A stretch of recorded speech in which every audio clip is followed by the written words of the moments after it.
ઉત્સવ પ્રિયા ખલુ મનુષ્યા. માણસ માત્ર ઉત્સવ પ્રિય હોય છે અને ઉત્સવ એ માણસના જીવનની અંદર ઉત્સાહ પૂરો પાડે છે, નવો ચૈતન્યનો સંચાર કરે છે. આપણા જીવનની અંદર આપણે સૌ જ્યારે મિકેનિકલ કાર્ય કરતા હોઈએ, મશીનની જેમ કામ કરતા હોઈએ, આપણી અંદર ભાવ, પ્રેમ, લાગણી, હૂંફ આ બધું જ્યારે ઓછું થતું જાય ત્યારે ઉત્સવો આવે અને ઉત્સવોથી આપણા જીવનમાં નવો ઉત્સાહ નિર્માણ થાય છે. એટલે જ આપણી ભારતીય સંસ્કૃતિમાં આપણા ઋષિમુનિઓ દ્વારા આવા અનેક ઉત્સવોનું આયોજન કરવામાં આવેલું છે. હજારો વર્ષો પછી પણ એ જ ઉત્સવો એ જ ઉત્સાહ સાથે ઉજવાતા રહેલા છે. પણ એક વાત ખાસ યાદ રહે કે ઉત્સવની અંદર રહેલી પવિત્રતા, ઉત્સવનું જે મહાત્મ્ય છે તે વિસરાવવું ના જોઈએ, ભૂલાવવું ના જોઈએ અને તેના અનુરૂપ જ આપણે ઉજવણી કરીએ એ ઈચ્છનીય છે. હમણાં આપણે બધાએ ભેગા મળી ભગવાન ભોળાનાથની સેવા, પૂજા, અર્ચન કર્યું. શ્રાવણ મહિનાના પવિત્ર દિવસો પૂર્ણ થયા. ત્યારબાદ આજરોજ ભાદરવા મહિનાની આ ચતુર્થી એટલે કે ગણેશ ચતુર્થીના દિવસે સમગ્ર ભારત જ નહીં પરંતુ વિશ્વના ખૂણે ખૂણે જ્યાં પણ સનાતન સંસ્કૃતિના ચાહકો અને ઉપાસકો અને એ વિચારોને વરેલો જે વર્ગ છે તે ગણેશ ચતુર્થીનો પવિત્ર તહેવાર ઉજવે છે. હું અને તમે બધા કેટલા બધા ભાવ અને પ્રેમ અને હૂંફ સાથે મળીને આ ઉત્સવ ઉજવતા આવ્યા છીએ. નાના બાળકથી લઈ વયોવૃદ્ધ દરેકને આ ઉત્સવો ખૂબ જ ગમતા હોય છે. જુઓ તો ખરા, સુંદર મજાના ભગવાન ગણપતિજીને અનેક વિધ સ્વરૂપોની અંદર અનેક કલરથી એમને રંગવામાં આવ્યા છે. મૂર્તિઓને તૈયાર કરવામાં આવી છે, પંડાલોને તૈયાર કરવામાં આવ્યા છે. કેમ કે મારા ગજાનન ગણપતિજી બિરાજમાન થવાના છે. 10 દિવસ ગણપતિજીનું પૂજન આપણે ભાવ અને પ્રેમ અને લાગણી અને હૂંફ સાથે કરવાના છીએ. ચાહે કોઈ નાનું ઘર હોય, ફ્લેટ હોય, મોહલ્લો હોય, શેરી હોય કે સોસાયટી હોય કે અન્ય કોઈ પણ પ્રકારનું આપણું કાર્યસ્થળ હોય, દરેક જગ્યાએ વિઘ્નેશ્વર ભગવાન ગણપતિ ગજાનન ગણપતિ મહારાજનું પૂજન કરતા હોઈએ છીએ. ગણપતિજીના પૂજનની પાછળનું રહસ્ય ખૂબ જ મહાન રહસ્ય રહેલું છે. પરંતુ હું અને તમે આ ગણેશ ચતુર્થીના પવિત્ર પાવનકારી દિવસે વાજતે ગાજતે ભગવાન ગણપતિજીને આપણા ઘરે બોલાવીએ છીએ, આપણા સોસાયટીમાં બોલાવીએ છીએ, આપણા કાર્યના સ્થળ ઉપર બોલાવીએ છીએ.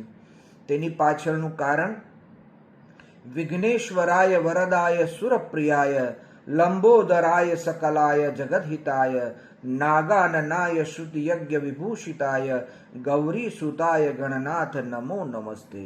ભગવાન ભોળાનાથ અને મા પાર્વતીના સુપુત્ર ગજાનન ગણપતિ મહારાજ વિઘ્ન વિનાશક દેવ, સુમુખશ્ચેક દંતશ્ચ કપિલો ગજકર્ણક લંબોદરશ્ચ વિકટો વિઘ્નનાશો વિનાયકો ધૂમ્રકેતુ ગણાધ્યક્ષો બાલચંદ્રૌ ગજાનનો દ્વાદશેતાની નામાની યહ પઠેત શૃણુયાદપી.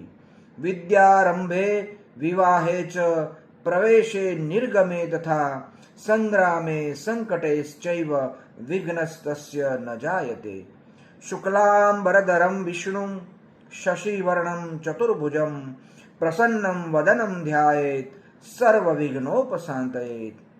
અભીપ્સિતાર્થસિદ્ધ્યર્થં પૂજિતો યઃ સુરાસુરે સર્વવિઘ્નહરસ્તસ્મૈ ગણાધિપતયે નમઃ. સર્વમંગલમાંગલ્યે શિવે સર્વાર્થસાધિકે શરણ્યે ત્ર્યંબકે ગૌરી નારાયણી નમોસ્તુતે. સર્વદા સર્વકાર્યેષુ નાસ્તિ તેષાં મંગલમ એષાં હૃદયસ્થો ભગવાન મંગલાય તનો હરિ. ભગવાન વિઘ્નેશ્વર ગજાનન ગણપતિ મહારાજનું સ્તવન અને પૂજન આપણે સૌ પોતપોતાની શ્રદ્ધા અનુસાર કરતા આવ્યા છીએ.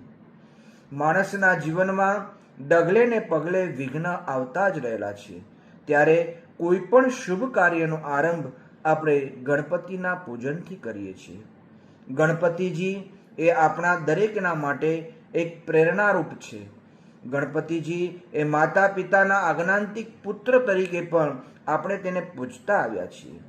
માતા અને પિતાની પવિત્ર સેવા કરવાનું એક બહુ મોટું જે માર્ગદર્શન છે તે ગણપતિજી આપણને પૂરું પાડતા રહેલા છે. શરીર જે સ્થૂળ સ્વરૂપે જે છે, શરીર કઈ રીતનું છે એમના અંગ અને ઉપાંગ બધા જ આપણે સમજવા માટેના છે.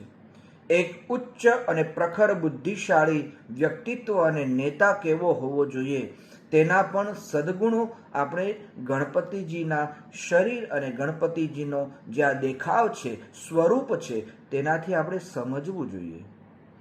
આવડું વિશાળ શરીર ભગવાને મસ્તક ધારણ કર્યું છે હાથીનું. એની પાછળ પૌરાણિક કથાઓથી આપણે વાકેફ છીએ, માટે અહીં આપણે એનો વિશેષ ઉલ્લેખ બહુ નહીં કરીએ. પણ એટલું ચોક્કસ કે એમાંથી લેવાનો જે ભાવ છે, એમાં લેવાની જે પ્રેરણા છે તે આપણે અવશ્ય લેશું. કોઈ પણ માતા પિતા આવા ગણપતિ જેવા પુત્ર જન્મે એવી ઈચ્છા ધરે છે ખરા? ના, પરંતુ એની અંદર રહેલો જે ભાવ છે, ન દેવો વિદ્યતે કાષ્ઠે ન પાષાણે ન મૃણમયે ભાવે હિ વિદ્યતે દેવ તસ્માત ભાવો હિ કારણમ. ભાવ જે છુપાયેલો છે, કયો ભાવ છે, કેવો ભાવ છે, આવો આપણે સમજીએ. ભગવાનના જે કાન છે, હાથીનું મસ્તક છે. હાથી એ બુદ્ધિનું પ્રતીક છે. હાથી એ શાંતિનું પ્રતીક છે. હાથી એ આગળનું જોઈને આપણને કહેતા હોય છે. માટે આ મસ્તક મારું અને તમારું પણ એવા વિચારોથી ભરેલું હોવું જોઈએ. ભગવાન ગણપતિજીના કાન સુપડા જેવા દેખાય છે.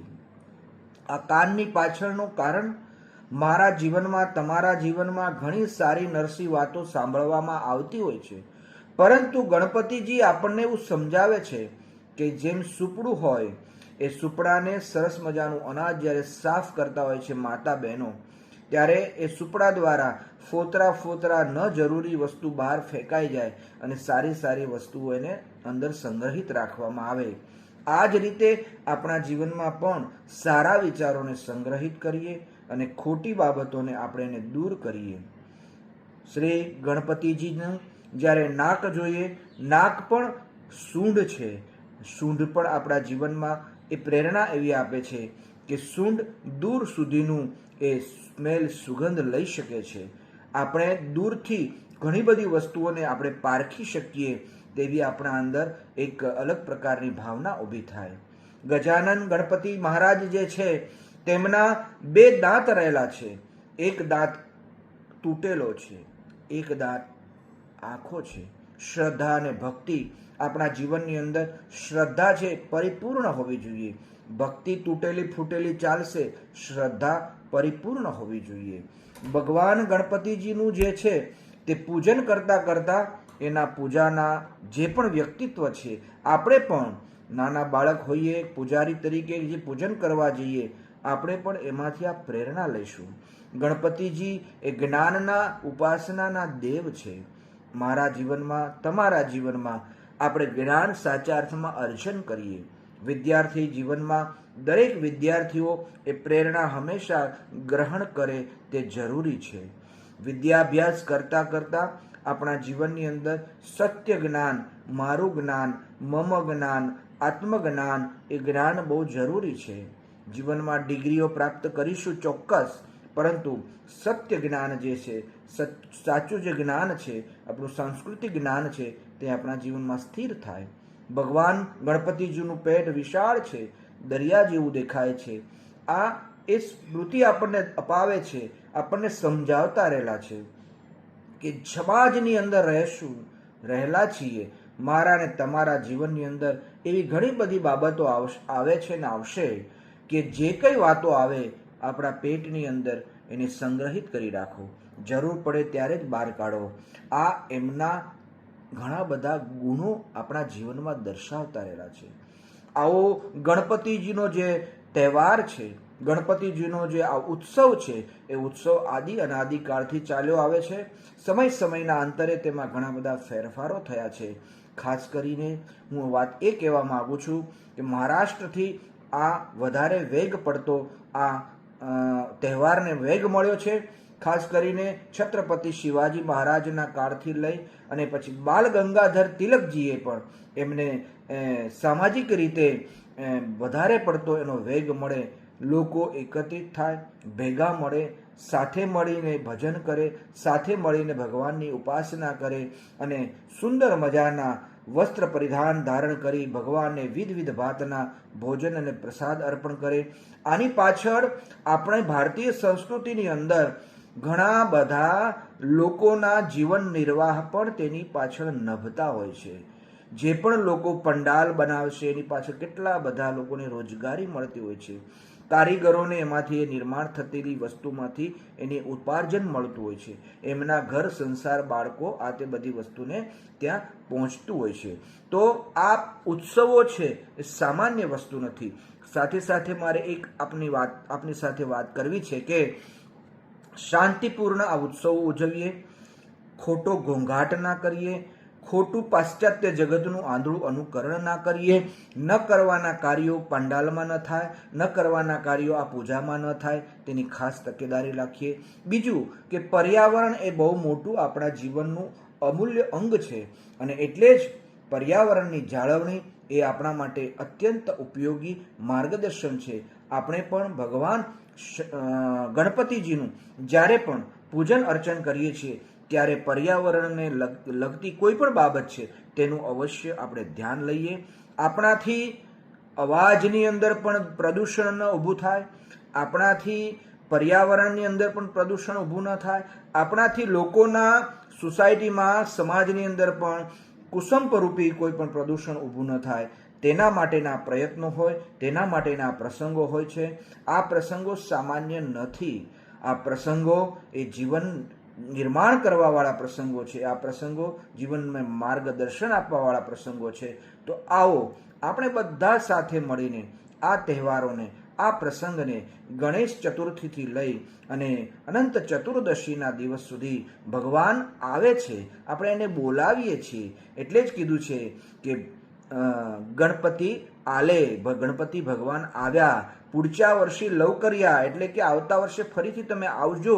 એટલે અહીંયા આગળ માણસ જન્મે છે અને મૃત્યુ પામે છે તેનો પણ ડર દૂર કરવાનો એક મોટો મેસેજ અહીંયા આ તહેવારમાં રહેલો છે કે માણસ મરે છે પણ માણસનું શરીર મરે છે, આત્મા મરતો નથી. એ તો નવું જ્યારે શરીર ધારણ કરીને ફરીથી આ સૃષ્ટિ ઉપર આવે છે ત્યારે આવો એક સુંદર સમાચાર અને મેસેજ ગણપતિજીના પૂજનમાં રહેલો છે. અનંત ચતુર્દશી જ્યારે આપણે ભગવાનને પાણીની અંદર જ્યારે એમને વિસર્જન કરવા જઈએ તો સર્જન અને વિસર્જનની ભગવાનની બહુ મોટી જે માયા છે તેનો આ મેસેજ ગણેશ ચતુર્થીના દિવસે આપણને મળતો હોય છે.